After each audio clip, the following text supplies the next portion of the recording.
estou perdido, encontro a graça, e onde a graça tu estás, se estás aqui, a liberdade, tua vida em mim é santidade.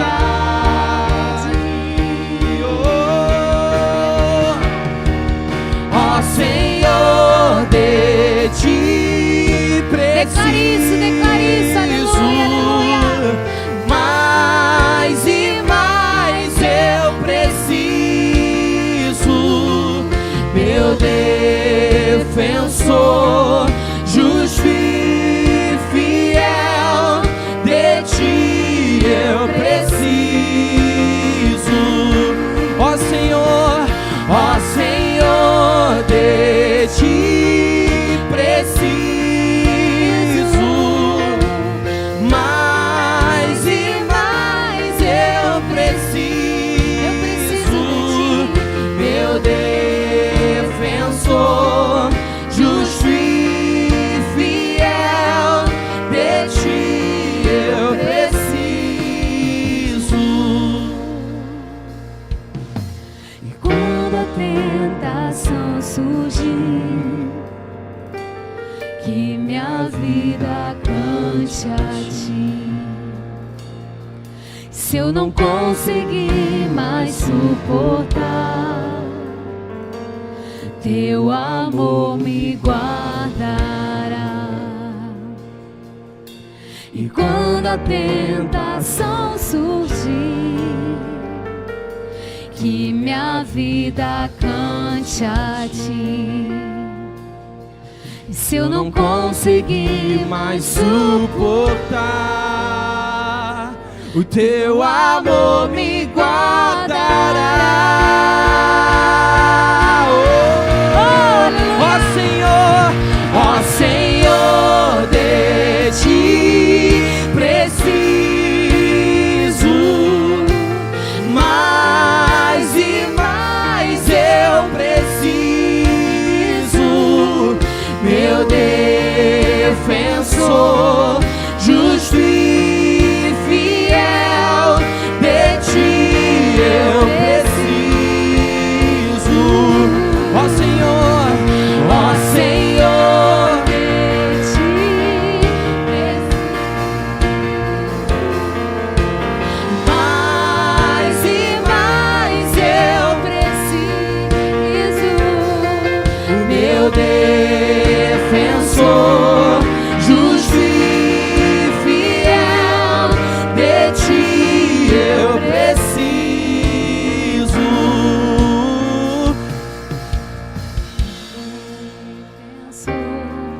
Justo e fiel, de ti eu preciso. Fale isso mais uma vez, fale isso. Meu defensor, justo e fiel, de ti eu preciso.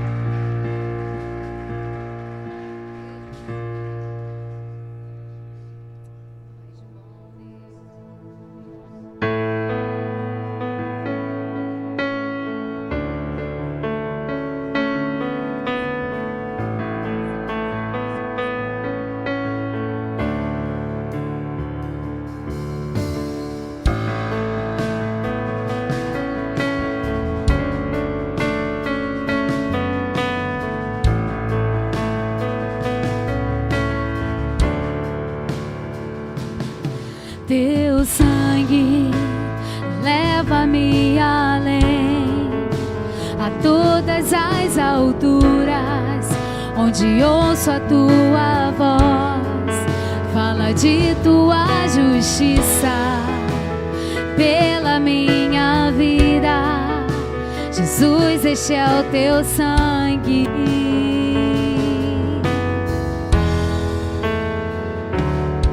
Tua cruz mostra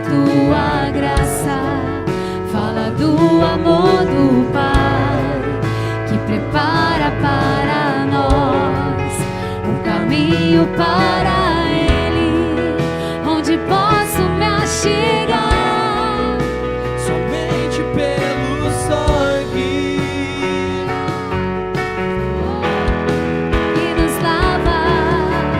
que nos lava dos pecados e nos traz restauração. nada além do sangue, nada além do sangue de Jesus.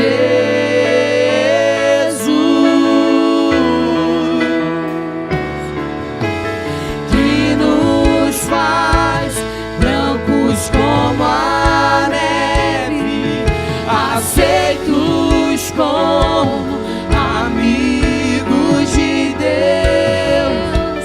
Nada além do sangue, nada além do sangue de Jesus.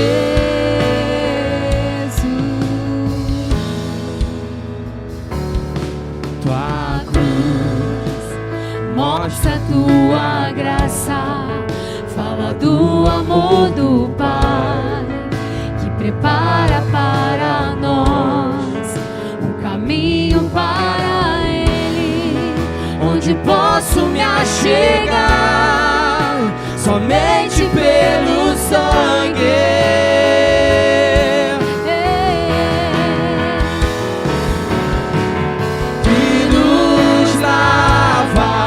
Dos pecados e nos traz restauração. Nada além do sangue, nada além do sangue de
És meu tudo, és meu Senhor, és meu amigo, meu intercessor, meu braço forte, meu conselheiro, maravilhoso, meu grande eu sou. Eu não sou nada sem ti, eu não vivo sem ti, sem tua presença eu morro, sem tua presença eu morro. És meu tudo, és meu Senhor, és meu amigo, meu intercessor, meu braço forte, meu conselheiro, maravilhoso, meu grande eu sou. Eu não sou nada sem ti, eu não vivo sem ti, sem tua presença eu morro, sem tua presença eu morro. Como eu te amo, Levante suas mãos e declara, Senhor, como eu te quero, sim, eu me prostro aos seus pés.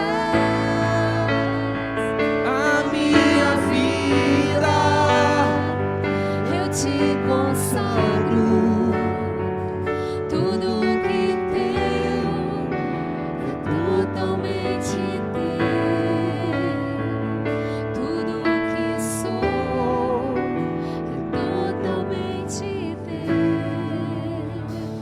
és meu tudo, És meu Senhor, és meu amigo, meu intercessor, te amamos, Deus, aleluia. meu braço forte, meu conselheiro, maravilhoso, meu grande eu sou. Declare isso, aleluia. Eu não sou nada sem ti, eu não vivo sem ti, Sem tua presença eu morro, sem tua presença eu morro.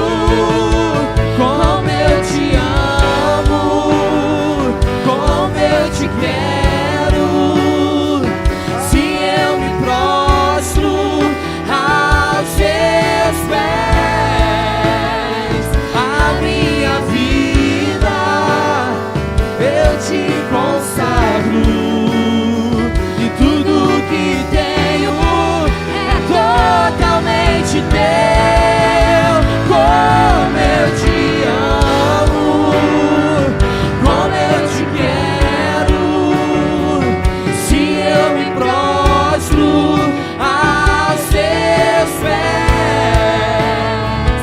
A minha vida eu te consagro, e tudo que tenho é totalmente teu.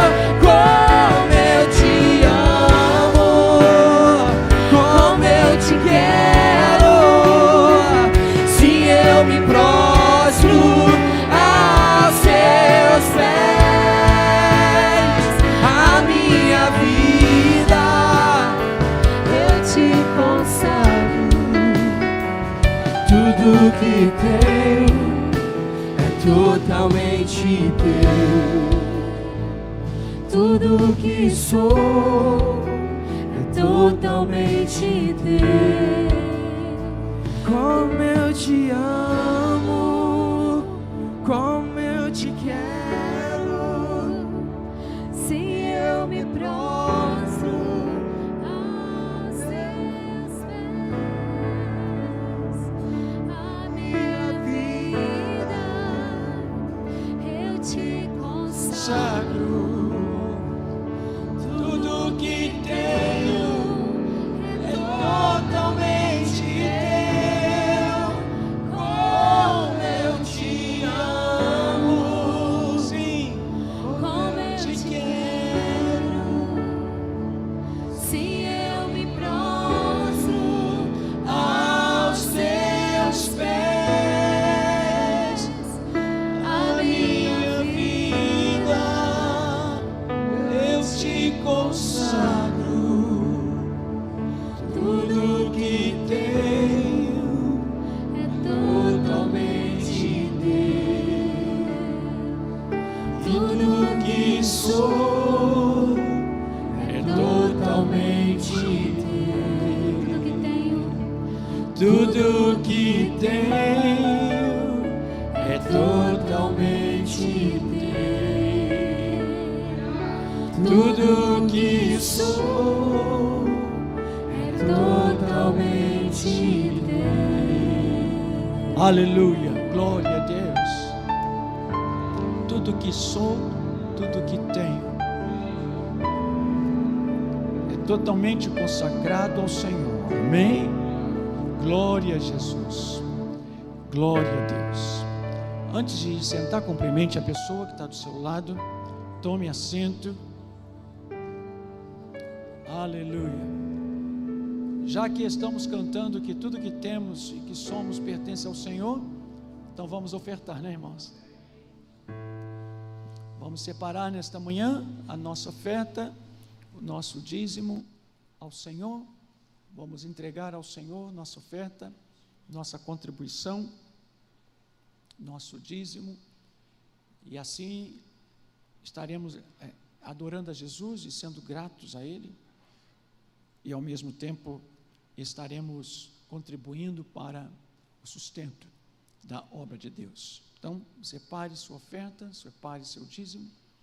A Bíblia diz que Deus ama aquele que dá com alegria, não com tristeza, necessidade, hipnotismo, e por aí vai, mas aquele que sente no coração o desejo de ofertar com alegria. Se você precisar do cartão, da máquina do cartão, o irmão vai passar aí. Você pode também ofertar diretamente do seu celular. Então, vamos louvar a Deus, amém? Vamos louvar a Jesus e vamos ofertar, vamos fazer isso com alegria.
morte já venceu, sua glória o céu encheu, nada irá me separar. O véu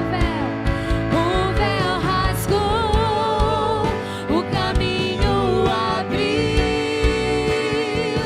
tudo consumado está.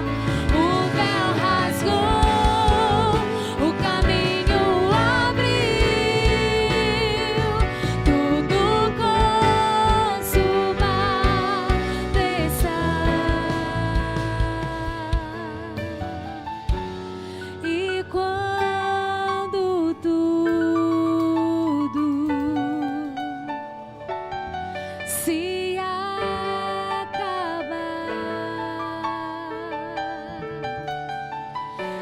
estarei seguro,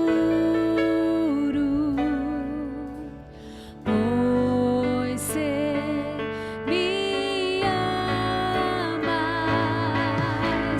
pois cê me amas. Prostro-me diante da cruz, vejo o sangue de Jesus. Nunca houve amor assim. Sobre a morte já venceu, sua glória o céu encheu, nada irá me se. Mais uma vez, o véu rasgou, o caminho abriu. Declare isso, aleluia. Tudo consumado está. O véu rasgou, o caminho abriu, tudo consumado está. O véu rasgou, o caminho abriu, tudo consumado está. O véu rasgou, o caminho abriu, aleluia. Tudo consumado está. Prostro-me, declare isso, aleluia. Prostro-me diante da cruz, vejo o sangue de Jesus. Nunca houve amor assim. Não há outro, aleluia.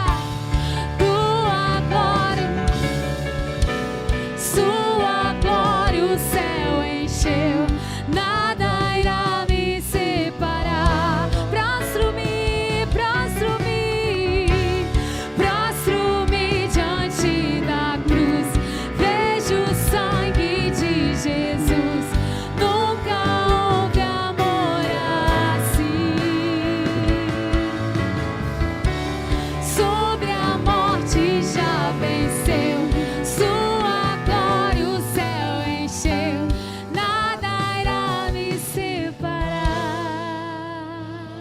Aleluia, aleluia, glória a Deus, glória a Deus, glória a Jesus, glória a Jesus, glória a Jesus, que o véu foi rasgado, o véu foi rasgado, a obra foi feita, Jesus é vencedor, aleluia, glória a Deus.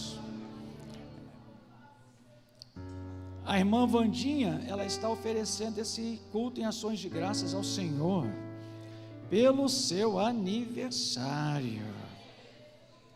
Irmã Vandinha é uma anciã da nossa igreja, ela é tão esperta que ela não botou quantos anos ela tem. Ela é uma anciã amada aqui da nossa igreja, só botou aqui, ó, ações de graças pelo aniversário da irmã Vandinha, que foi ontem. Irmã Vandinha, você é uma bênção, nós te amamos, amém? Estenda as mãos para cá, vamos orar. Pai Celestial, te damos graças pela vida da irmã Wanda, Senhor, te damos graças por tudo, Senhor, que Tu tens feito na vida dela.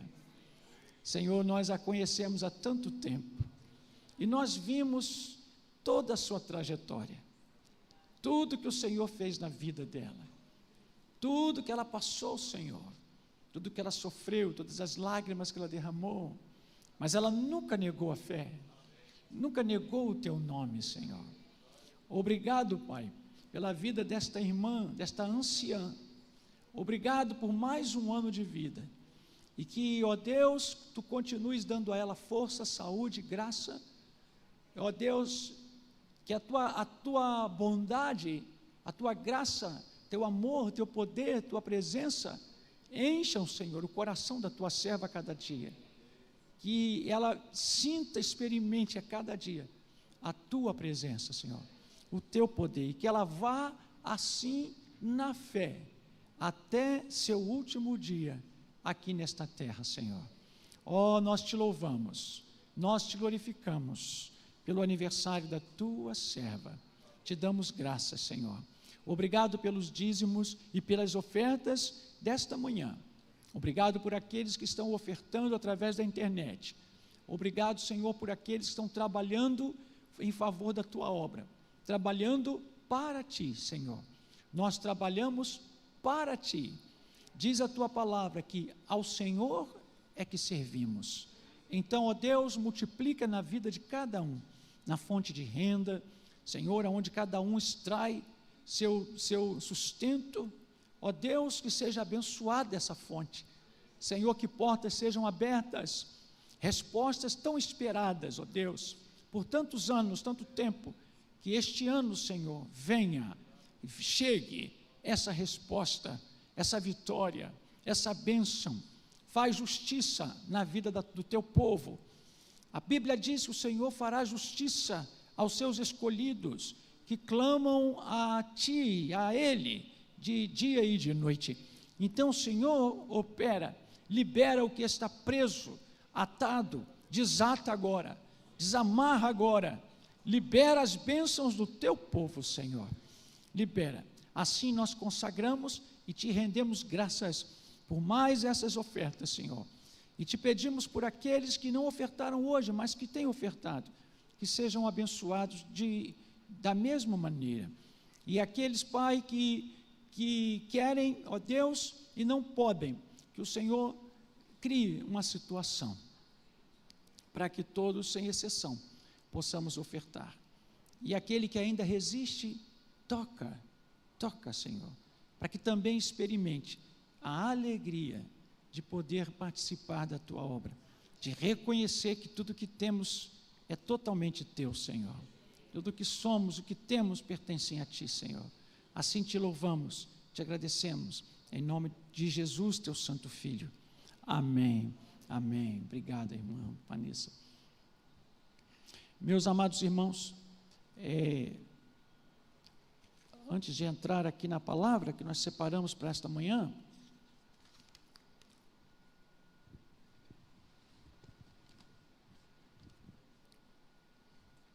nós precisamos dar alguns anúncios, alguns avisos, que ficaram lá no meu gabinete. Mas logo mais, às 18 horas, nós teremos um culto aqui especial, culto de ordenação ao Santo Ministério, de pastores e diáconos também. Por isso os irmãos estão vendo que os irmãos estão se preparando para logo mais. Então venha, você que virá, venha cedo, para que você possa ter um lugar aqui à frente, aqui dentro. Os irmãos que vão estacionar, estacionem desse lado, dessa rua aqui, podem estacionar, meu carro fica aqui do lado, na rua, podem ir até lá atrás, só não pode ficar na frente de garagem, né, meus irmãos? Temos que deixar as garagens, as frentes de garagens livres. E logo mais estará conosco o pastor Douglas Freitas, nos trazendo uma palavra.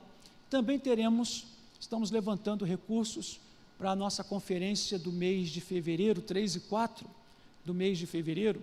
Nós teremos uma conferência chamada Comum. Obrigado, irmão. E durante esse mês janeiro, todos os domingos teremos uma cantina temática. Hoje vai ser noite gaúcha, domingo que vem vai ser noite nordestina, né? Você que gosta de um bom jabá com jerimum, né? Você que gosta de uma comida nordestina, uma macaxeira, um negócio assim, domingo que vem. O outro domingo será uma noite mineira e o outro domingo, o último domingo, será uma noite carioca. Então, o foco é arrecadar fundos, nos ajudar na conferência, porque os irmãos, o Marcos Teles, né, que virá pregar, e a pastora Emi, do F. Hope Church, eles estarão pregando nos dias 3 e 4, deixa eu ver se essa data mesmo, 3 e 4, não é isso? De fevereiro, estarão ministrando uma palavra para toda a igreja. O propósito da conferência não é rede A, rede B, rede C, é para toda a igreja. Então, será gratuito, nós não vamos cobrar, mas nós temos uma despesa de avião, de hospedagem, a equipe que vem, toda a equipe que vem, isso tudo é uma despesa. Então, nós estamos fazendo essas noites temáticas para nos ajudar. Agora, eu queria pedir aos irmãos, e a você que está, logo mais falarei sobre isso, para que possa passar esses tickets e esses convites para fora, que ao mesmo tempo você convida uma família, convida alguém, traz ao culto, essa família vai receber a palavra, vai ouvir o evangelho e vai participar de uma noite temática. Então, procure, é uma maneira também, né, de trazermos pessoas conhecidas, amigas, pessoas que nós conhecemos, familiares, que não viriam à igreja, mas que esse é um bom motivo para vir, uma festa típica, amém? Porque nós estamos levantando recursos para isso, cada um dá um tanto, um X, um tanto, a gente apronta a festa, né? E aí a gente também tem que comprar. Então, nós queremos passar para fora, para que os irmãos entendam que nós já estamos contribuindo e precisamos que outras pessoas participem. E aí, ao mesmo tempo, nós queremos pregar o evangelho para essas pessoas. Amém? Ok? Então, hoje à noite, teremos aqui uma noite gaúcha, levantando recursos. Você sabe que toda quarta-feira, de janeiro, fevereiro e março, nós estamos orando pela família, e para qualquer problema, e o tema dessas quartas-feiras será até que as muralhas caiam. Nós vamos orar. Eu falei com a minha esposa que eu vou preparar uma pastinha, um envelope, e vou botar dentro desse envelope meus documentos, vou colocar dentro desse envelope, não precisa ser os originais, mas a cópia das coisas que eu preciso que Deus resolva no meu ministério, na minha vida pessoal, e vou trazer nessas quartas-feiras para apresentar diante do Senhor. Então, eu vou fazer isso. Se você quiser fazer isso, amém, faz também. Um documento, uma assinatura, um processo, até, irmãos, que as muralhas caiam, amém? Porque a bênção, a vitória é nossa. Deus é um Deus de justiça. Deus não faz nada que não seja correto, que não seja justo. Então, se aquilo que estamos precisando e orando ao Senhor, nós sabemos que isso faz parte da vontade dEle, que é da vontade dEle, Deus tem alegria em nos abençoar. Amém, queridos? E sobre a ceia do Senhor, deste mês nós não teremos, a nossa ceia, irmãos, ela vai demorar um pouquinho, ela vai ser dia 18/2, depois do carnaval, porque nos dias 3 e 4, nós teremos a conferência, então não vamos fazer a ceia, no primeiro domingo. No segundo domingo, será carnaval e a nossa igreja não abre. Então a nossa ceia de fevereiro vai ser no dia 18/2, também com a campanha do quilo. Amém? Então, logo mais, vá para casa, almoce, descanse e volte e venha logo mais. Ah, pastor, mas a igreja vai estar cheia. E assim que é bom. Amém? Assim é que é bom. A igreja vai estar cheia, pastor. Assim que é bom. Eu vou ficar sem lugar. Chega meia hora antes. Fique em oração. Amém? Glória a Deus. Assim que é bom. E aí os familiares dos irmãos estarão presentes, pastores estarão presentes. Então, será uma noite festiva. Amém? Glória a Deus. Então vamos para o assunto de hoje. Nós estamos falando sobre ética, ética bíblica, né?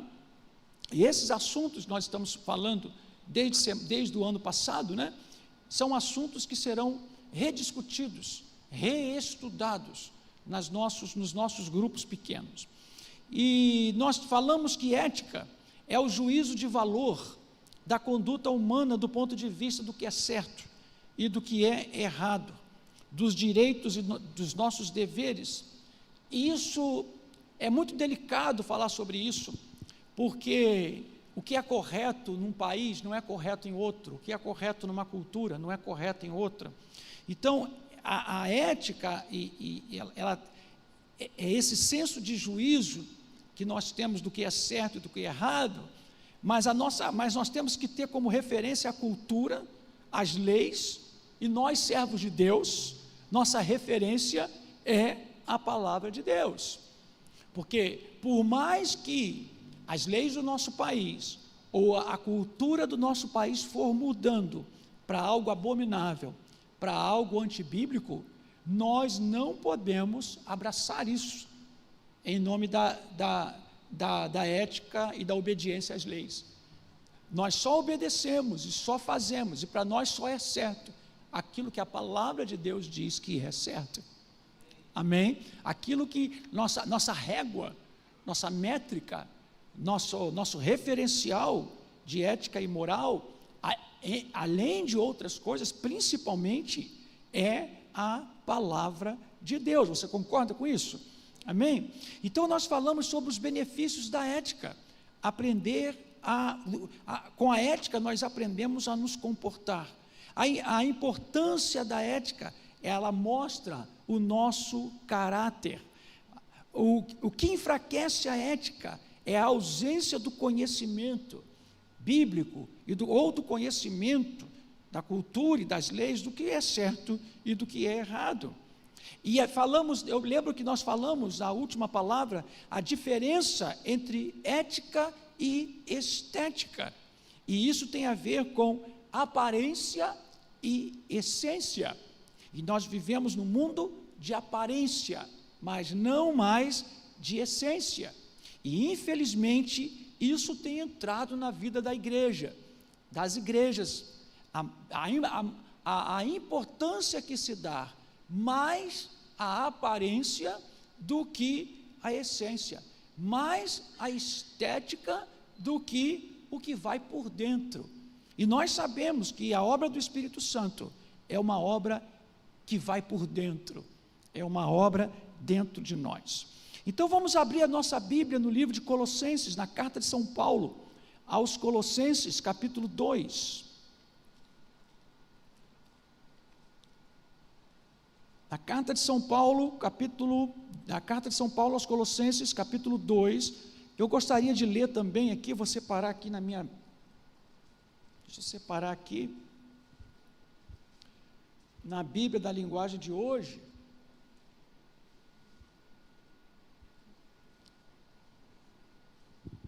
gostaria de ler esses dois textos, nessas duas versões, aliás.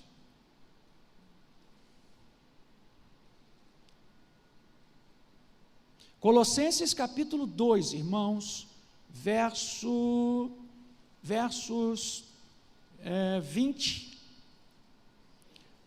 Colossenses capítulo 2, verso 20. Deixa eu ver se eu estou em Colossenses aqui.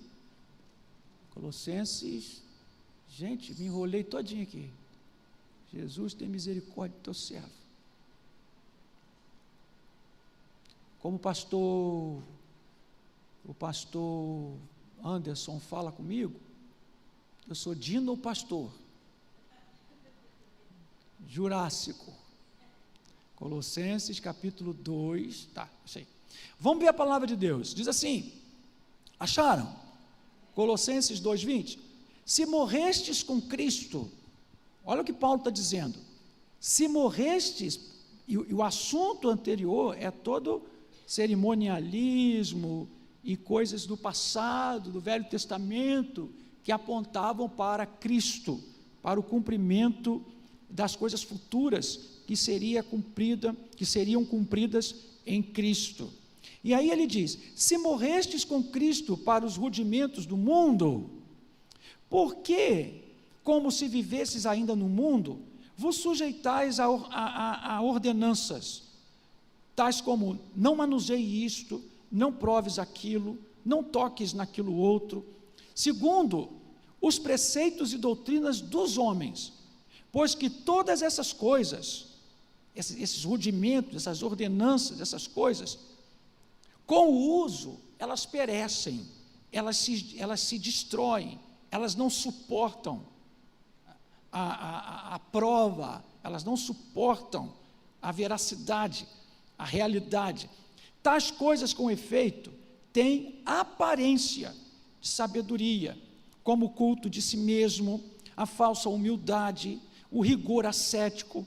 Todavia, essas coisas que parecem ser certas, que parecem ser espirituais, não têm valor algum contra a sensualidade. Agora eu quero ler esse texto na Bíblia, na versão linguagem de hoje, só para mostrar um pouquinho aos irmãos, um pouquinho a diferença. Diz: vocês morreram com Cristo, e por isso estão livres dos espíritos maus que dominam o universo. Então, estamos livres dos principados e potestades que governam este mundo. Então, por que é que vocês estão vivendo como se fossem do mundo, deste mundo? Não obedeçam mais a regras como estas: não toque nessa coisa, não toque nesta coisa, não prove aquela outra, não pegue naquela outra. Todas essas proibições, elas têm a ver com coisas que se tornam inúteis depois de usadas. São apenas regras e ensinamentos que pessoas inventam. De fato, essas regras, essas normas, esse certo e errado, parecem ser sábias ao exigirem a adoração forçada dos anjos, a falsa humildade, a um modo duro de tratar o corpo, mas tudo isso não tem nenhum valor para controlar as paixões que levam à imoralidade. Tremenda palavra, não é? Tremenda palavra. Paulo está aqui falando de uma ética moral forçada, que gera uma aparência de moralidade, porque o tema dessa manhã é a ética e a moral. E Paulo está falando aqui de atitudes que os crentes de Colossos estavam tendo, herdando do judaísmo e também regras do paganismo, achando que com essas coisas, fazendo isso e não fazendo aquilo, elas estariam agradando a Deus e fazendo o que era correto. Então Paulo está aqui ensinando que esse tipo de ética que eles mantinham, que eles praticavam, esse tipo de moral, não era a ética, a moral bíblica, gerada pelo novo nascimento, gerada pela experiência espiritual. E esse tipo de atitude gerava uma ética de moralidade. E ética e moral, meus irmãos, andam juntos, sempre caminham juntas. A ética e a moral sempre caminham juntas. Se nós precisamos de um avivamento na igreja hoje, eu creio que nós precisamos de um avivamento da ética, precisamos de um avivamento da moral. Essas coisas estão escorrendo pelo ralo para dar lugar a números, para dar lugar a movimentos, a moveres. Então, números são importantes, moveres são importantes, mas se nós não tivermos uma vida ética e uma expressão moral no nosso viver, nós não estaremos vivendo o verdadeiro avivamento e a vontade de Deus. Mas então o que é ética? Ética é saber o que é certo e é saber o que é errado. Algumas pessoas agem de modo errado porque desconhecem o princípio da ética. Amém? Por isso temos que aprender através da palavra de Deus o que é correto e o que não é correto. Mas a ética em si, ela ela não nos acrescenta, ela não faz de nós pessoas mais santas. Por quê? Porque a ética é o conhecimento. E a moral? A moral é a motivação para a ação. Estou me fazendo entender? Os irmãos estão conseguindo entender? Pela ética, eu sei o que é certo e o que é errado. E através da moral, eu sou motivado a uma ação. Porque eu posso saber o que é certo e o que é errado e não agir corretamente e não agir de maneira adequada. Então, enquanto a ética fala do conhecimento, do saber, a moral me motiva a agir. É a escolha em agir conforme a ética dita, conforme a ética exige. A ética, meus irmãos, ela norteia a nossa moral. Amém? A ética bíblica, a ética, filosoficamente falando, a ética deve nortear a nossa moral. Então, famílias estão esquecendo da ética, empresas estão esquecendo da ética, o governo está esquecendo da ética, a igreja está esquecendo da ética. Em nome da ética, aliás, por causa da ética, que tem a ver com a aparência, nós abrimos mão da moral e aceitamos coisas que Deus condena. Escondemos, colocamos debaixo do tapete, guardamos dentro do nosso coração, agimos quando ninguém está vendo, porque enquanto a ética exige de mim uma estética, a moral mostra diante de Deus quem realmente eu sou. Isso quer dizer o quê? Que eu posso fazer tudo direitinho, sem ser o que eu estou fazendo. Eu posso fazer tudo como um pastor deve fazer, sem ser realmente esse pastor que Deus quer que eu seja. Eu posso fazer tudo que um homem deve fazer, o homem de Deus, sem na verdade ser o que o homem de Deus deve ser. Então a preocupação de São Paulo aqui, ao falar aos Colossenses, não era fazer ou não fazer, era explicar para eles que acima do fazer, eles tinham que ser. Amém? Eles tinham que ter uma transformação interior. Então, meus irmãos, nós temos vários modelos de ética e de moral, crenças de uma religião que produz comportamento, o que a maioria está fazendo, dá dinheiro na rua, esmola, e muitas outras coisas que a gente pode fazer. Nós temos a moral cristã, nós temos a moral budista, nós temos a moral afro, nós temos a moral brasileira, nós temos a moral americana. Então, esse assunto sobre a ética e a moral, ele é complexo, porque depende de que contexto você está inserido, em que situação você está inserido. E aí, falando para nós crentes no Senhor, nós temos que tomar como base a palavra de Deus na nossa vida. Em tudo na vida, nós vamos nos envolver com a ética e com a moral. Não se pode abrir mão nisso. Em tudo, no trabalho, na família, na igreja, no casamento, na criação dos filhos, no contato com a sociedade, na fila do banco, no trânsito, no shopping, aonde nós estivermos, nós vamos ter que lidar com a situação da ética, da moral, com a situação do que é certo e do que é errado, e com um enfrentamento interior em fazer, agir, motivado por aquilo que é certo. Por exemplo, se um camarada te dá uma cortada na rua, no trânsito, a pessoa que entra e não liga a seta, o que diz a ética? O que diz a ética? Que todas as vezes que eu virar para a direita ou para a esquerda, a ética no trânsito diz que eu tenho que ligar a seta. Mas tem gente que não liga a seta, não é?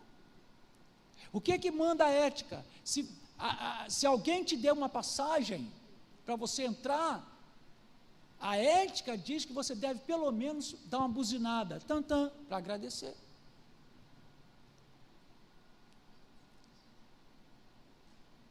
Quantas das vezes, meus irmãos, a pessoa me deixa, eu estou saindo do prédio, o cara vai e para deixar eu sair do prédio, aí eu vou e faço tantã, para agradecer o cara.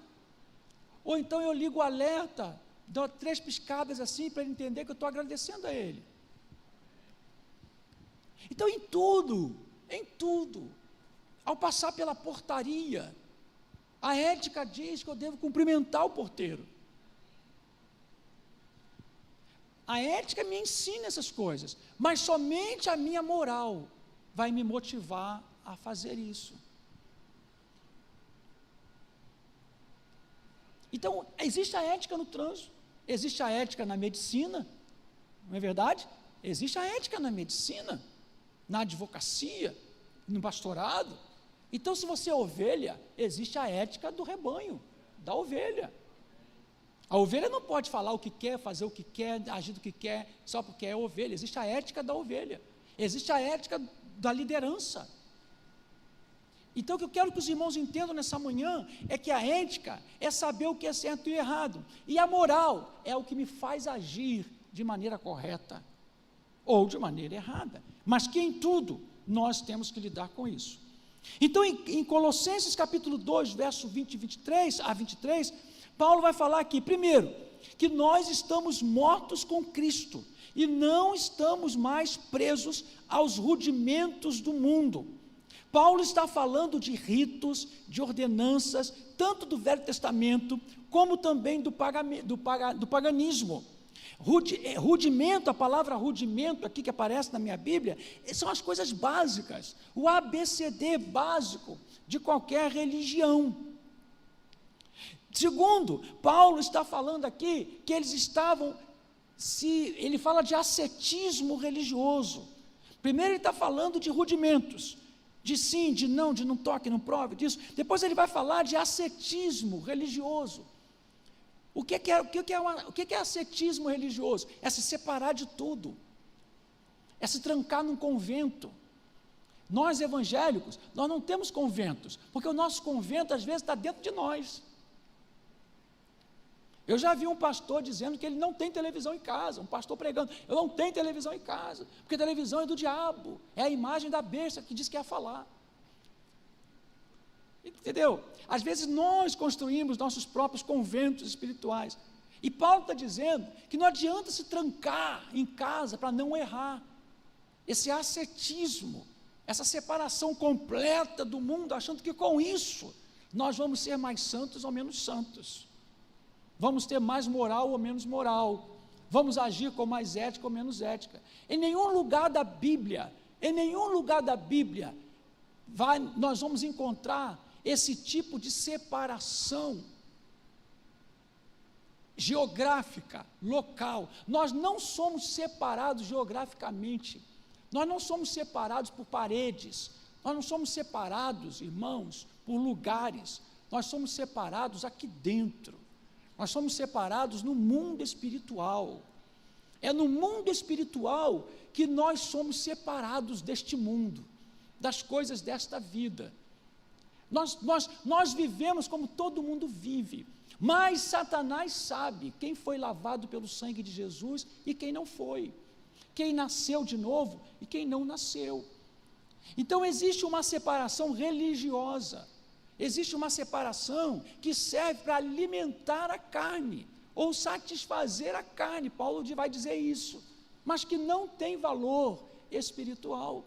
O que tem valor espiritual é ser o que nós somos em Cristo Jesus. Aleluia! Você pega um ônibus, sei lá, com 50 pessoas, 40 pessoas dentro do ônibus, gente que você não conhece, nunca viu, todo dia. Mas no mundo espiritual, o mundo espiritual sabe que dentro desse ônibus tem gente que é santa e tem gente que não é. Tem gente que é de Cristo, tem gente que não é. Tem gente que nasceu de novo, tem gente que não é. Não é pela roupa, não é pelo cabelo, não é pelo ônibus, não é por isso que vamos mostrar que somos de Deus ou não somos. É no mundo espiritual que acontece a separação, a divisão. E o diabo sabe, e a Bíblia diz que o Senhor conhece aqueles que são seus. Amém? No verso 21, ele fala: não manuseis, não toque, não prove. Isto é, não tente ser santo, se afastando do erro,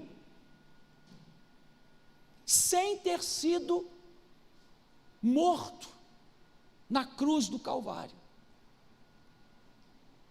Não tente obrigar a sua carne, não tente, eu não vou tocar nisso, eu não vou beber isso, eu não vou comer isso, eu não vou me apegar a isso, eu não vou fazer isso, tentando, numa busca, isso vai trazer cansaço, isso vai trazer fadiga espiritual. O que Paulo está dizendo para eles é: vocês estão tentando, através de não comer, não fazer, não tocar, tentando alcançar um nível de perfeição que agrada a Deus.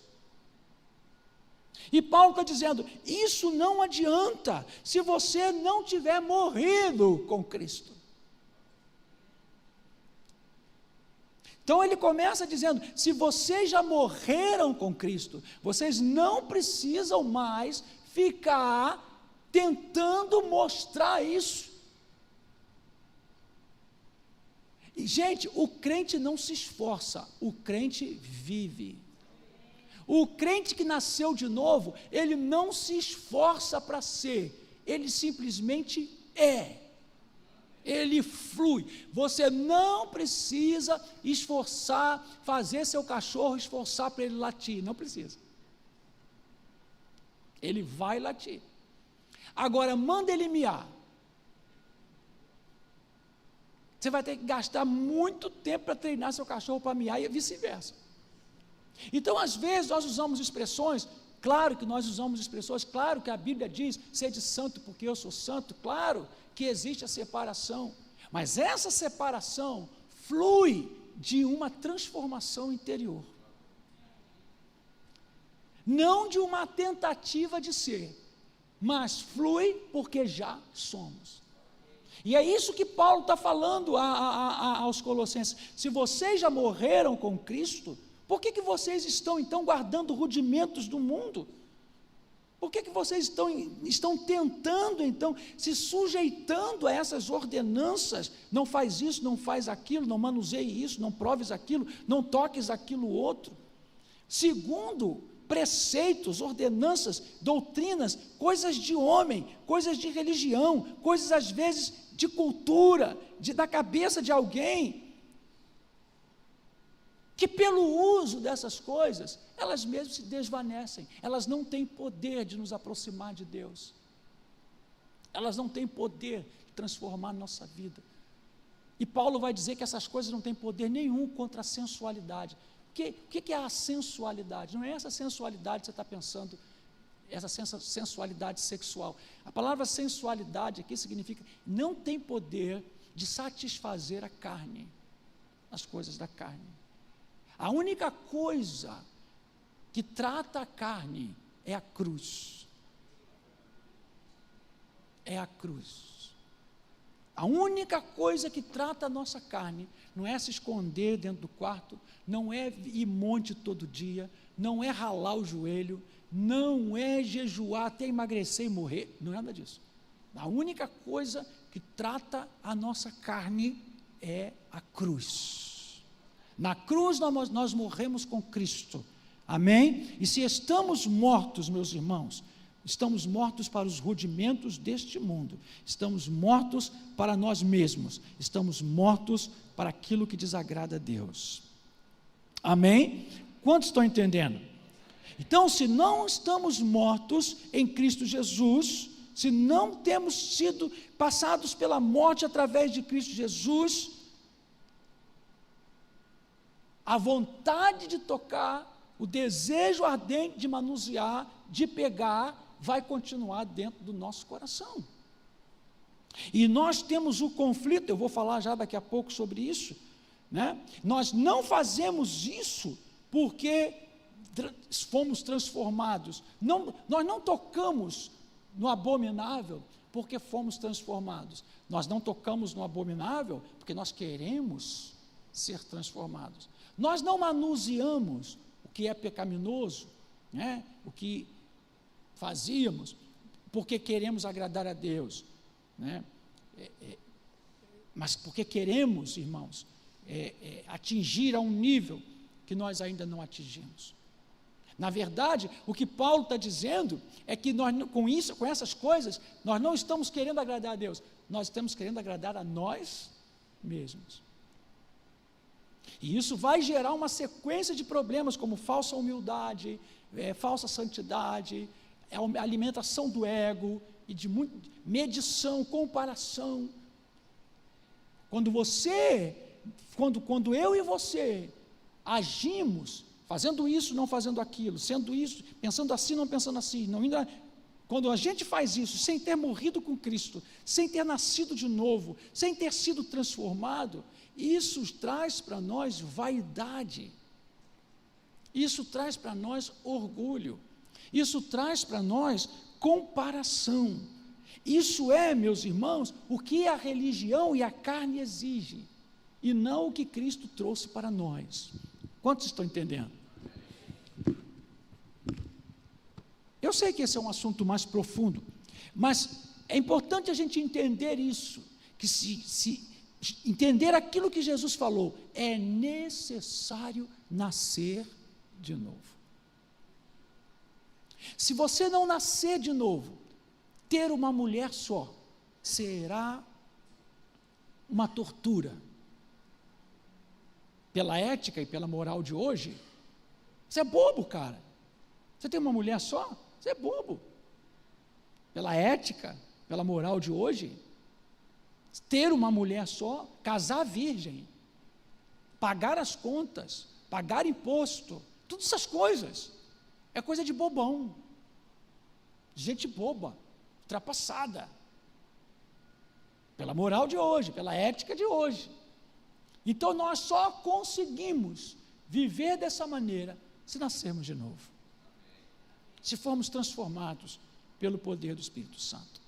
No verso 22, apóstolo Paulo vai falar sobre proibições que são impostas pelos homens, isto é, resumir a vida cristã a um pode isso e não pode aquilo. Então há pessoas obedecendo mais aos ensinos dos homens do que os ensinos de Deus. E o que Paulo está falando com o ensino de homem e ensino de Deus? Por exemplo, quando na igreja, na obra de Deus, nós temos a palavra, o apóstolo Paulo fala, ele tem a ética apostólica, a moral apostólica, e é lógico, apóstolo Paulo nunca vai dizer que podemos fazer todas as coisas, apóstolo Paulo nunca vai dizer que nós recebemos liberdade e podemos abusar dessa liberdade. Ele é claro aos Gálatas, quando ele diz que nós não devemos usar da liberdade para pecar contra Deus. Então quando Paulo diz preceitos de homens, Paulo está falando, você está obedecendo ao homem, à norma da igreja, à exigência da cultura, e não fluindo na vida de Cristo. Quantos estão entendendo?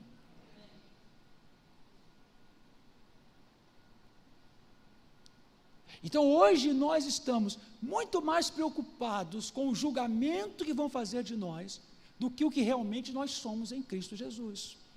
Por isso nós estamos tendo uma geração de pessoas que tem mais estética do que a ética, tem mais uma aparência de que realmente mudou de vida do que realmente mudou. O Espírito Santo não quer que você me obedeça. Eu como pastor, nós pastores, nós vamos dizer para você, e também vamos ouvir para nós, o que é certo, o que é errado, o que temos que fazer e o que não temos que fazer. Esse é o nosso papel, é o papel de cada crente. Mas qual é a raiz da questão? Onde Paulo está querendo chegar? O que Paulo está querendo chegar é o seguinte: não obedeçam ao homem, mas fluam na vida de Deus. Se você tem a vida de Deus, você não vai querer adulterar. Se você tem a vida de Deus, você não vai querer casar de qualquer maneira. Se você tem a vida de Deus, você não vai xingar palavrão. Se você tem a vida de Deus, você não vai maltratar ninguém no trânsito. Se você tem a vida de Deus, você vai cumprimentar o porteiro. Se você tem a vida de Deus, você vai amar. Se você tem a vida de Deus, se você tem o fluir de Deus, você não vai se entregar ao sexo ilícito. Se você tem a vida de Deus, você vai suportar as aflições. Se você tem a vida de Deus, você vai andar na ética. Porque, irmãos, no fundo, é a graça que nos mantém. É a graça. Nós temos que ser produtos da graça. O apóstolo Paulo, ele vai dizer, eu sou o que sou, irmãos, não é porque eu me esforço, porque eu quero, não, eu sou o que sou pela graça de Deus. Aleluia.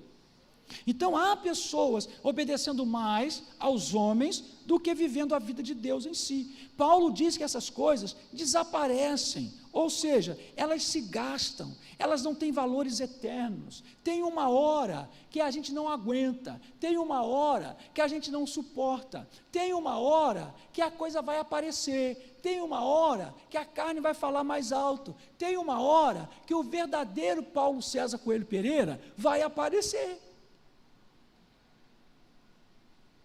Amém?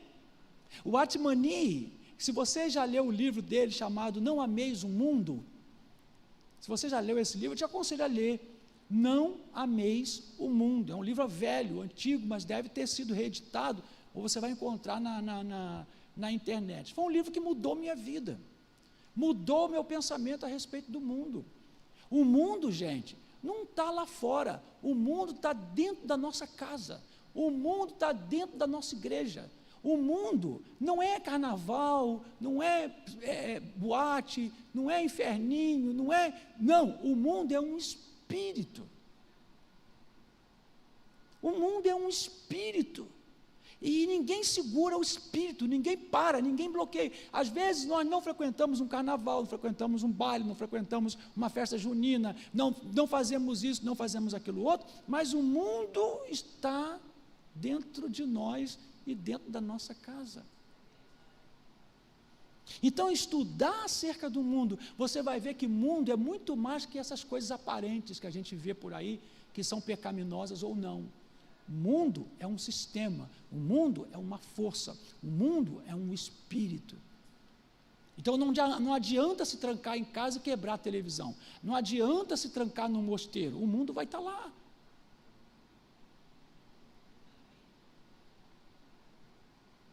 Amém? Vocês estão aí? Amém. Verso 23.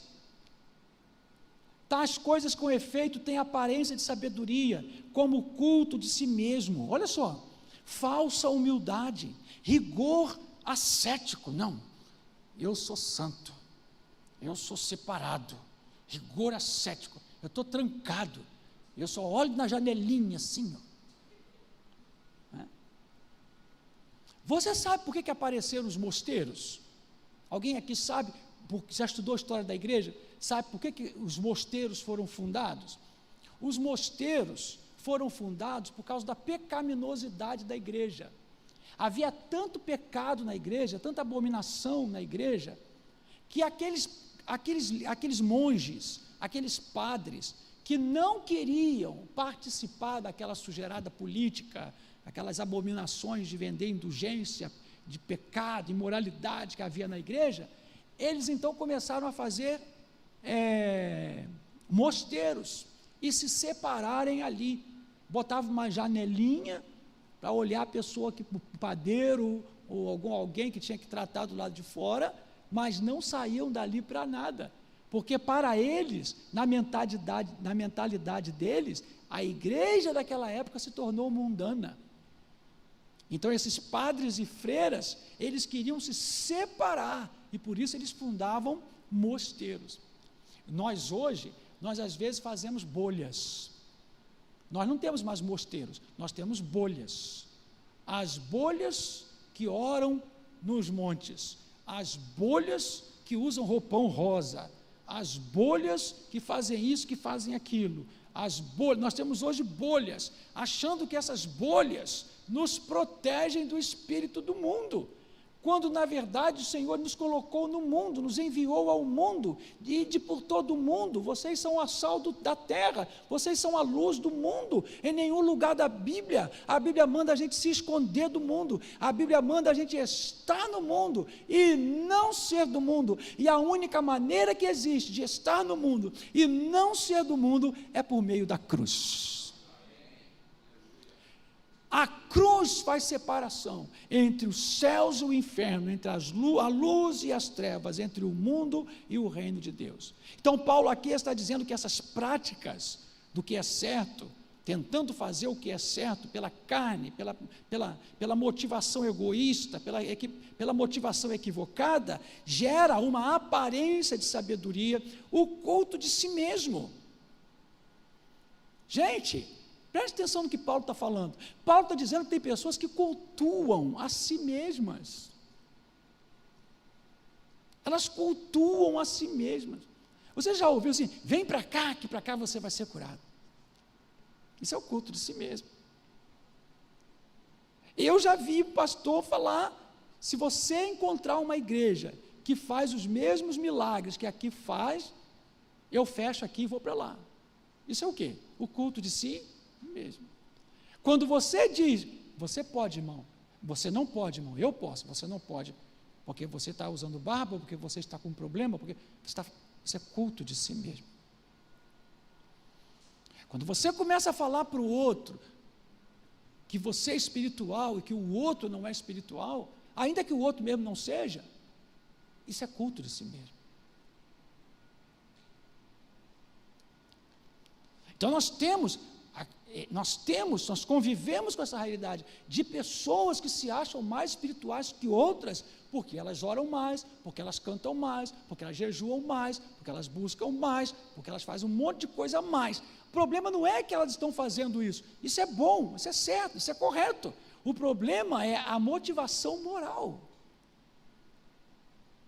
É a motivação moral. Porque a ética diz o que eu tenho que fazer, o que eu não tenho que fazer, mas é a motivação moral que vai me fazer ou não fazer. E se eu estou debaixo de rudimentos humanos, de coisas que eu tento para fazer, para falar com a minha consciência, falar para mim mesmo que eu sou santo, eu estou cultuando a mim mesmo.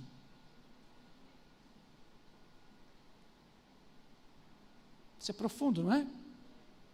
Mas isso é santidade, isso é espiritualidade. Falsa humildade, gente. Falsa humildade. A pessoa se veste de saco. Eu já vi gente se vestir de saco, mas aqui dentro está assim, eu oro mais, eu posso mais, eu jejuo mais, eu sou profeta, eu escuto de Deus. Vocês têm que comer aqui na minha mão. Só eu que já vi isso? Só eu, nessa igreja, que já vi isso? Quantos estão entendendo a palavra? Amém. Aleluia. Falsa humildade, separação forçada, torturar a si mesmo, se trancar, se esconder. Em outras palavras, essas pessoas que não morreram com Cristo, ou não morreram em Cristo, estão vivas para si, e querem agradar a si, e querem mostrar para si mesmos como elas são poderosas, santas e perfeitas. Elas estão presas aos rudimentos da religiosidade. Elas produzem seu próprio culto. A adoração que elas mesmas decidem, a adoração dessas pessoas, elas decidem se essa adoração é correta ou não.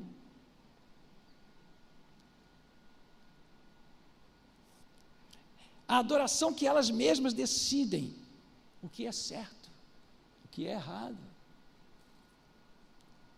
Parecem ser piedosas, parecem ser espirituais, mas são falsas. Humildes, pessoas com falsa humildade. Elas se autoflagelam, para alcançar a santidade. Isso aqui eu poderia ficar falando até se autoflagelar. Não, eu já vi pessoas dizer para mim assim: eu não como carne de porco. Mas por que, irmão, que você não come carne de porco? É tão gostosa. Não, porque é pecado.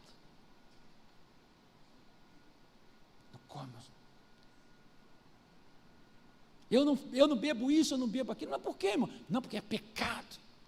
Eu quero agradar o meu Senhor, porque eu sou santo. Deixa eu falar algo para vocês. Existem coisas, irmãos, na nossa vida que é de foro íntimo, pessoal, que nem eu, nem você, nem ninguém tem direito de dar pitaco.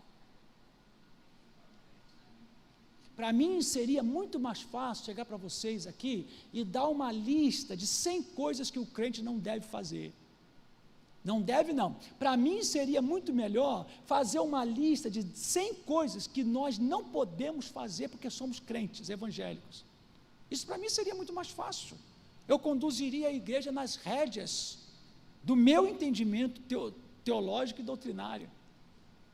Para mim, o que é difícil é chegar para você e falar assim: tem coisas de foro íntimo que eu não tenho direito de dizer se você está certo ou está errado.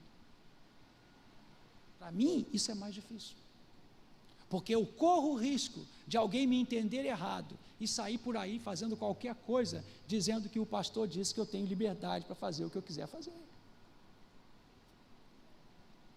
Não, nós não temos liberdade para fazer o que quisermos fazer, mas tem coisas que eu não, como pastor, como irmão em Cristo, eu não tenho direito de chegar para você e te julgar. Isso para mim é difícil, porque eu corro o risco de alguém entender errado e começar a viver uma vida mundana. Mas eu não estou falando de viver mundano, eu estou falando de viver a liberdade que há em Cristo Jesus. Eu não estou falando de viver de uma vida mundana, ser um crente mundano, não santo. Eu estou falando de andar na ética e ser motivado por uma moral produzida pela vida nova que Cristo Jesus colocou em nosso coração. Porque o que é certo para uma família pode ser errado para outra. Eu sempre me incomodei com a tal da comida na mesa. Então, quando cultos de família, as conferências de família, quase todos os pastores e obreiros que falam de famílias dizem que a gente tem que comer na mesa, todo mundo ali, porque ali é o lugar da comunhão da família, ali é o lugar. Gente, eu já me via no inferno. Quando eu vi aquilo, eu já me via, já sentia as espetadas do garfo do Satanás. Porque na minha casa a gente não come assim. E quem é que pode dizer que a minha família é pecadora só porque não come? Todo dia no mesmo horário, na vida que nós estamos vivendo hoje, num tempo que nós estamos vivendo hoje, onde a esposa trabalha fora, o esposo trabalha fora, um sai mais cedo, outro sai mais tarde, a gente só se vê às vezes à noite. Não, mas tem que comer junto, porque ali esse tem que é que está o problema. Porque o que é certo para mim, o que cabe na minha vida, o meu número de roupa, não é o seu. Então, se você tem a oportunidade de almoçar todos os dias, tomar o café todos os dias, jantar todos os dias com a sua família, e ali conversarem, discutirem, decidirem, corrigirem, se amarem, amém, glória a Deus. Eu não posso fazer isso.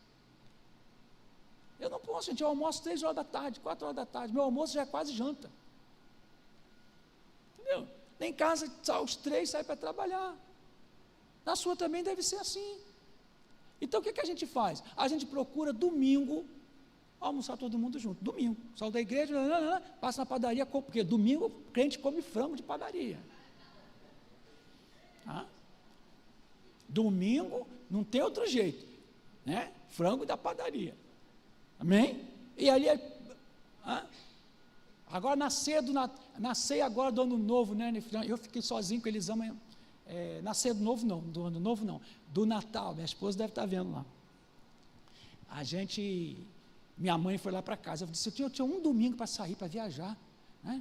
Falei, Elisama, vamos dar uma fugida, uma escapada, né? Só vai ter culto na outra quarta-feira, de uma quarta até a outra quarta, nós vamos ter um final de semana para poder sair, viajar, descansar.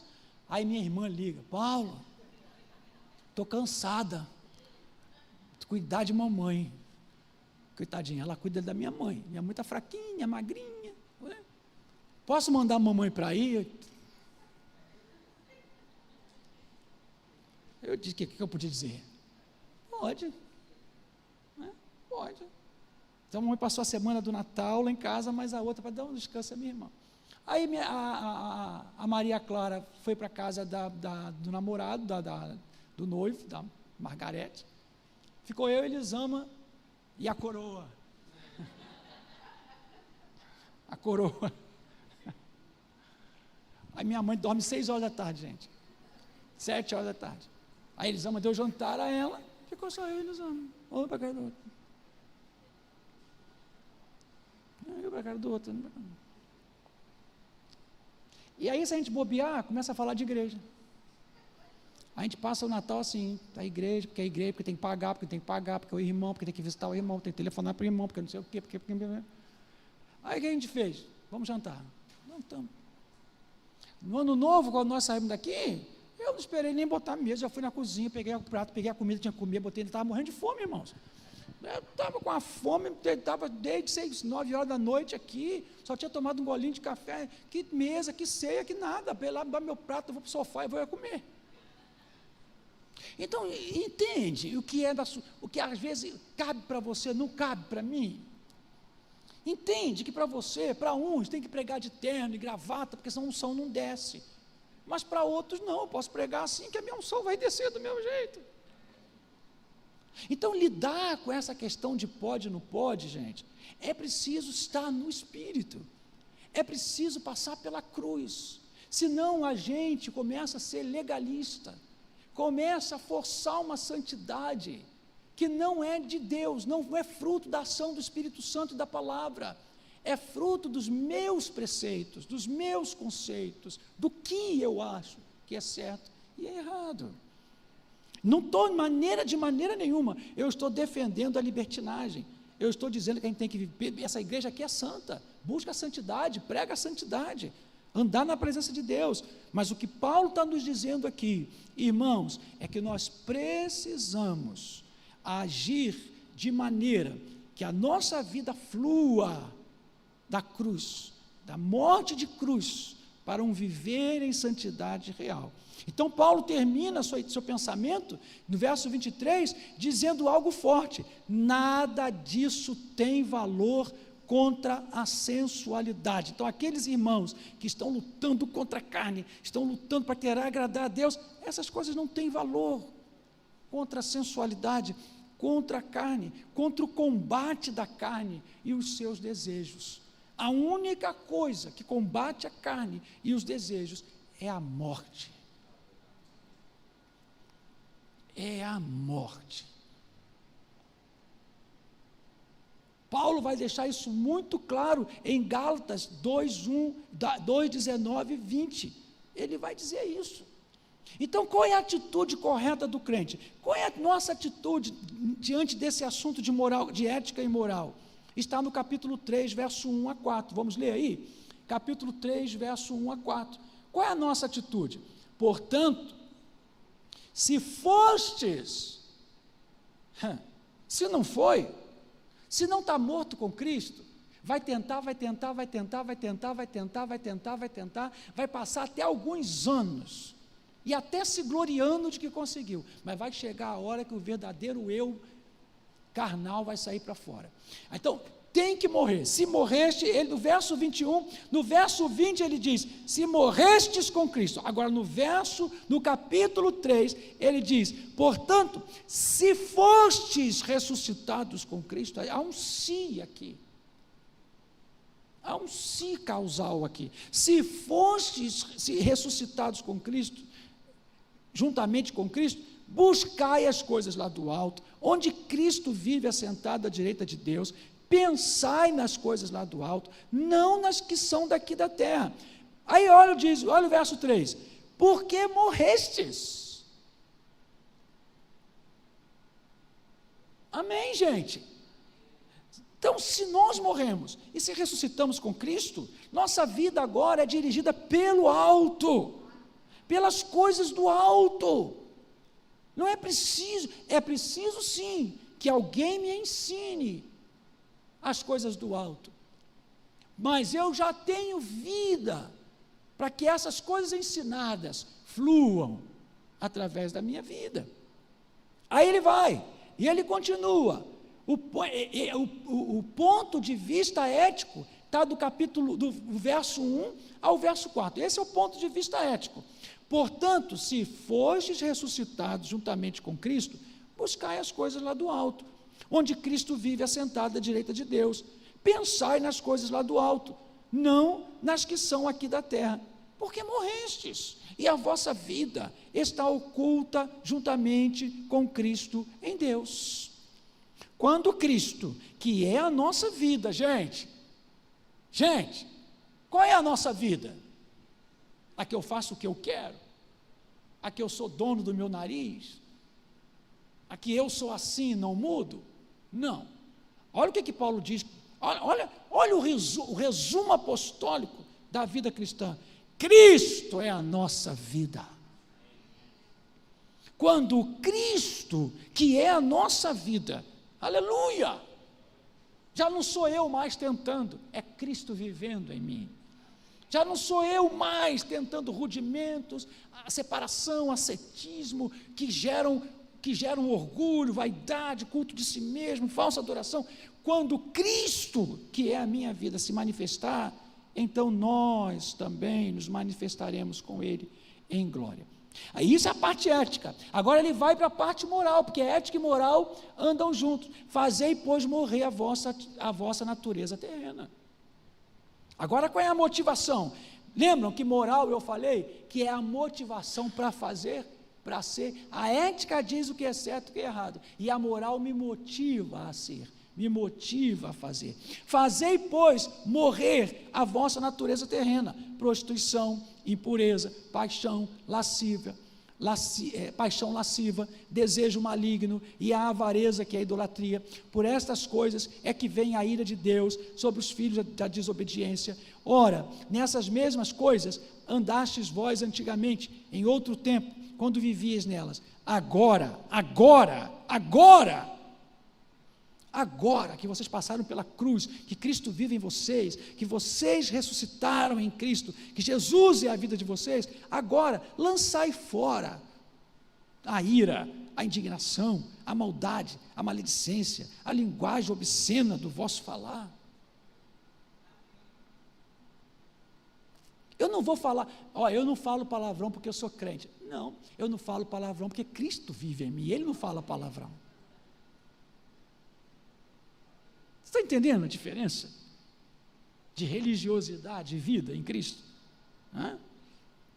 Não mintais uns aos outros, uma vez que vos despistes do velho homem, com os seus feitos, e vos revestistes do novo homem, que se refaz para o pleno conhecimento, segundo a imagem daquele que o criou, onde não pode haver nenhuma cultura, nenhuma raça, onde não pode haver grego, nem judeu, circuncisão, nem incircuncisão, nem bárbaro, nem cita, nem escravo, nem livre. Porém, a nós agora somos uma nova raça em Cristo Jesus, um novo povo em Cristo Jesus, uma nova vida em Cristo Jesus. Porém, Cristo, aleluia, é tudo em todos. Não importa se eu sou judeu ou não sou judeu. O que vai fazer a diferença é se judeu tem Cristo e se eu tenho Cristo. Não importa se a igreja africana, se você for um culto na África, você vai pensar que está num centro de macumba, porque eles batem tambor, eles têm aquelas rodas, eles têm aqueles turbantes, eles cantam da maneira deles, eles louvam da maneira deles, né? Aqui para a gente isso é o quê? Não, isso é macumba.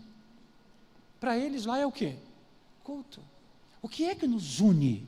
É a cultura? É o pode ou não pode?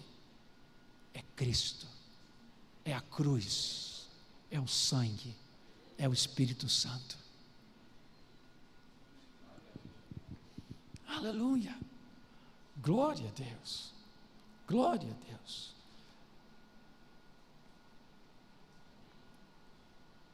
Saber que já morremos com Cristo para as coisas da carne, com suas paixões e desejos, e que daqui por diante nós viveremos para a glória de Deus.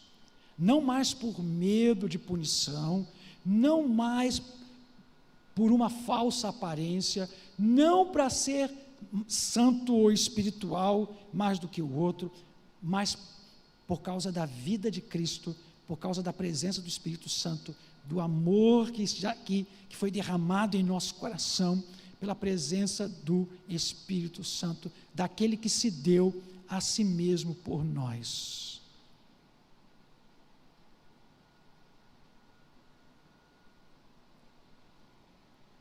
Gálatas, Paulo diz: estou crucificado com Cristo.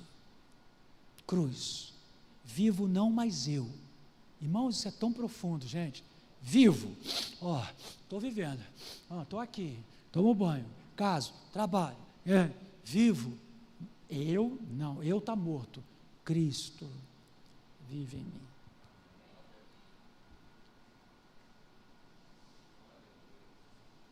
Cristo vive em mim.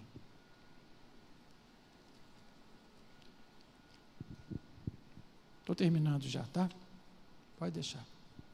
Assim, irmãos, a vida cristã nos ensina, pela ética, por princípios, a termos uma moral, uma conduta que nos faz viver num reino diferente deste mundo, que é o reino de Deus.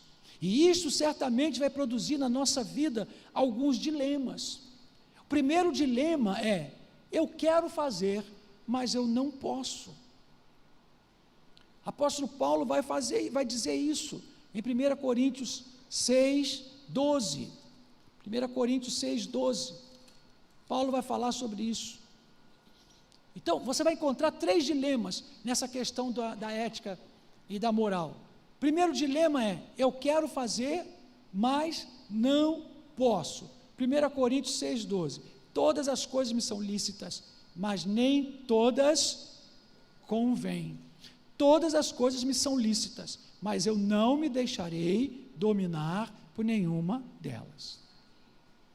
Primeiro dilema da ética: eu quero, mas eu não posso.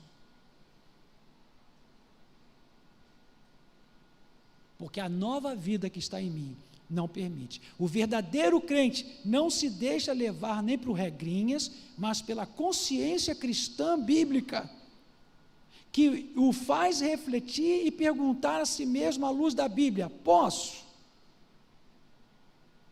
À luz da Bíblia, posso? Eu não estou impedido de fazer nada, mas eu posso. Edifica, glorifica. Então esse é o primeiro dilema. Você pode todas as coisas, mas você deve fazer. Aliás, a pergunta não é essa. Você tem o direito de querer fazer todas as coisas, mas são lícitas? Está de acordo com a ética e com a moral? Está de acordo com a vida de Cristo em você? O segundo dilema é: posso fazer, está aqui nesse versículo, mas não devo. Eu posso encher a cara, mas não devo. Eu posso comer até sair pelo nariz, mas não devo. Eu posso ir a um teatro, isso não é pecado, mas eu não devo ir a qualquer peça. Eu posso ver televisão, irmãos, posso ir ao cinema, posso ir à praia. Por falar em praia, né, meus irmãos, é tempo de falar nos biquínis, nos fios dental. Posso ir à praia? Posso, mas de fio dental, irmão? Não. Uma mulher nascida de novo, jamais jamais vai botar um fio dental. Jamais. Se ela é nascida de novo, se ela tem Jesus no coração, se a vida de Cristo está nela, ela vai à praia, mergulha, a onda leva, volta, pode. Fio dental, não. Porque, escuta o que eu vou falar. No momento em que uma serva de Deus, e para os homens também, tá? Que tem umas sungas aí, irmãos, que só Jesus, hein? Ó, no momento em que você põe essa roupa e provoca a sensualidade no outro, naquele momento você está endemoniado, está debaixo de opressão maligna, naquele momento.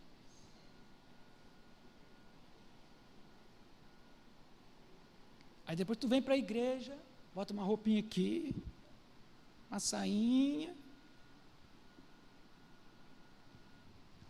entendeu? Agora, eu não vou chegar irmã, toma vergonha, eu não vou fazer isso. Quer mostrar, mostra, isso é problema seu, do seu marido, mas é ético isso, é digno, é certo, é correto? Uma serva do Senhor, um homem de Deus, é correto eu passar na rua e ver um homem de Deus se embriagando na porta, na mesa de um bar? É ético, é correto isso? Isso edifica, isso glorifica? Eu posso, mas eu não devo. Então isso aciona a consciência da pessoa transformada. A quem tem uma consciência transformada, ela sabe que pode, mas ela não deve. Há coisas que eu posso, mas não devo fazer. E é isso que Jesus quer dizer em Marcos 8,34, quando ele diz negar-se a si mesmo. É desenvolver o caminho da negação, é encarar, trabalhar, rejeitar todo tipo de sentimento e atitude abominável diante do Senhor. Como ciúme, sentimento faccioso, avareza, soberba, inveja, desejo de vingança, por aí vai. Você tem que encarar seu interior e buscar a graça de Deus. E encarar o interior e buscar a graça de Deus é diferente de tentar melhorar. Porque eu estou tentando melhorar todos os dias, você está tentando melhorar todos os dias, mas para mim e para você vai dar certo. Por quê? Porque nós nascemos de novo. Agora, quem não nasceu de novo, não aguenta ouvir 2 horas de culto uma palavra, não aguenta ficar sem aquilo, sem atender às exigências da velha criatura, porque a velha criatura está ali, está fantasiada, está travestida de nova criatura, mas não é. Isso traz o quê? Sofrimento, tortura, e a pessoa não nasce de novo, porque quem nasce de novo tem prazer de agradar a Deus, tem prazer de servir a Deus. Então, irmãos, nós precisamos tratar com o nosso interior, buscar a graça de Deus, porque é pela graça, e isso é diferente de tentar ser um homem melhor, tentar ser uma mulher melhor, tentar ser um pastor melhor, tentar ser um crente melhor. Não tem isso de tentar ser melhor, você é ser ou não ser. Se morreste, Paulo diz, se ressuscitaste, tudo você pode, mas se não, vai ficar difícil, vai suar a camisa. Outro dilema é, devo, mas não quero. Primeiro dilema, quero, mas não posso. Segundo dilema, posso, mas não devo. Terceiro dilema, devo, mas eu não quero. E esse dilema está relacionado ao questionamento, refere-se a uma constante vigilância que nos leva à maturidade.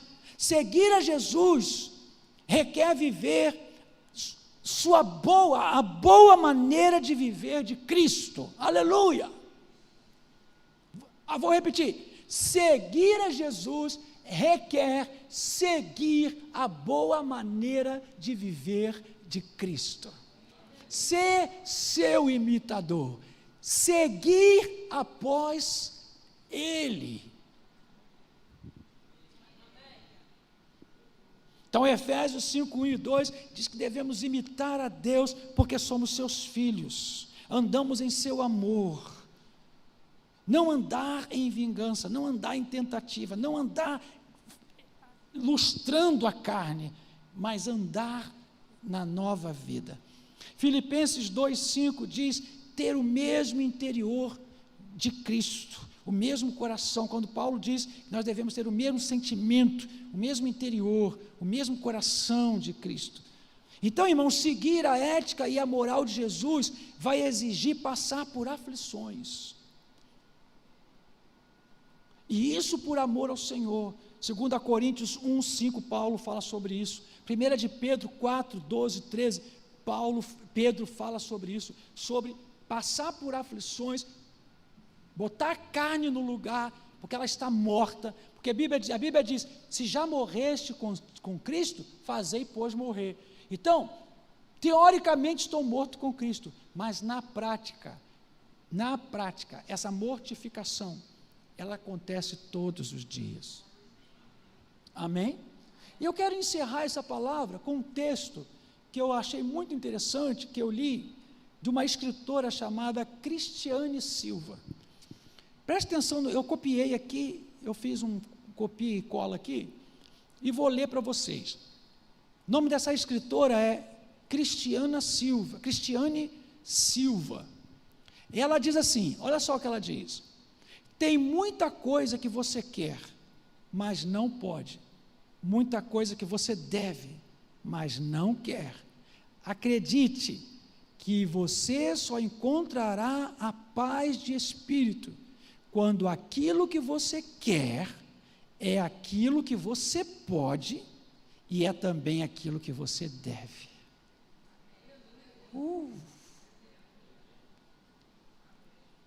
Isso é ser crente. Isso é ser salvo. Isto é ser nova criatura. Nós só vamos viver isso quando aquilo que nós queremos é também o que podemos e é também o que devemos. Quando essas coisas estiverem alinhadas dentro de nós, nós experimentaremos avivamento, frutificação, verdadeira alegria, verdadeira satisfação, verdadeira paz. E ela continua: posso, mas não quero. Posso, mas não devo. Quero, mas não posso. São dilemas ético-morais de quem já conhece a Deus e entregou sua vida a Ele. São passos importantes na vida cristã que nos conduzem a uma vida feliz, pois somos abençoados por Deus. Diz o cântico velho, já diz o velho cântico: a alegria está no coração de quem já conhece a Jesus. A verdadeira paz só tem aquele que já conhece a Jesus. O sentimento mais precioso que vem do nosso Senhor é o amor que só tem quem já conhece a Jesus. Só quem já conhece Jesus vive na ética cristã para agir com a moral cristã. Qual é a sua situação hoje? Você tem essa espiritualidade de saber que o melhor para você é a sua fé? Você tem essa maturidade de saber que o melhor para você é a sua fé? A alegria está no coração de quem já conhece a Jesus. A verdadeira paz só tem aquele que já conhece a Jesus. O sentimento mais precioso que vem do nosso Senhor é o amor que só tem quem já conhece a Jesus. Irmãos, o segredo, a chave, é ter Jesus no coração. é ter nascido de novo. Vamos ficar de pé, vamos orar. Semana que vem nós vamos continuar, viu? Até o final do mês. A refeição vai ser ética com molho, ética com alho, ética com cebola, ética frita, ética assada, ética ensopada. Porque nós queremos que a nossa igreja amadureça. Nós queremos que a nossa igreja cresça. Eu estou amadurecendo, eu estou crescendo. Vamos juntos nessa, em nome de Jesus. Pai, muito obrigado por esta manhã, obrigado por este ensino. Talvez, Senhor, não tenha conseguido ensinar como devia, porque sou humano, sou falho, preciso também, Senhor. Mas, por favor, Senhor, esclarece ao nosso coração aquilo que, como homem, eu não consegui, que Teu Espírito Santo fale aos nossos corações, desperte em nós o interesse, Senhor, o desejo de viver Cristo, viver Jesus, não tentar ser, mas simplesmente ser, receber a Cristo e crescer nele, e viver Ele, andar como Ele andou, segui-lo. Não deixa que a gente imite, não deixa que a gente finja, não deixa que a gente siga homem, porque nós somos discípulos de Jesus, seguidores de Jesus. Então, Senhor, trata conosco a cada dia, trata conosco, que possamos estar à sombra da cruz, debaixo da Tua mão, e ali nos humilhemos, nos lancemos aos Teus pés, para que o Senhor a cada dia, através da graça, nos sustente, nos fortaleça, até a volta de Jesus. Nos leva agora em paz, Senhor Deus, nos dá um almoço abençoado, uma tarde abençoada, e prepara, Senhor, o culto de logo mais à noite. Que o Espírito Santo do Senhor seja o dirigente, seja aquele que vai dirigir todas as coisas para a glória do Teu nome. Assim te oramos e te agradecemos, em nome de Jesus, amém, amém. Entregamos, Senhor, o jejum nas Tuas mãos. Senhor, cada domingo de janeiro nós estaremos jejuando, nesta hora entregamos esse jejum a Ti, pela igreja, pela conferência. Deus é uma disciplina. Tu não vais fazer porque estamos jejuando, porque Deus, Tu não te vendes, mas estamos nos humilhando diante de Ti, e reconhecendo que precisamos do Senhor, nos louvores, na palavra, na vinda dos preletores, na chegada aqui dos irmãos que virão à conferência. Precisamos que essa conferência edifique a nossa fé, a nossa vida, como tudo que vai acontecer este ano aqui na igreja. Assim oramos e te agradecemos, em nome de Jesus, amém. Deus abençoe. Acho que tem um cafezinho para os irmãos ali fora, amém? Logo mais às 18 horas, estaremos juntos.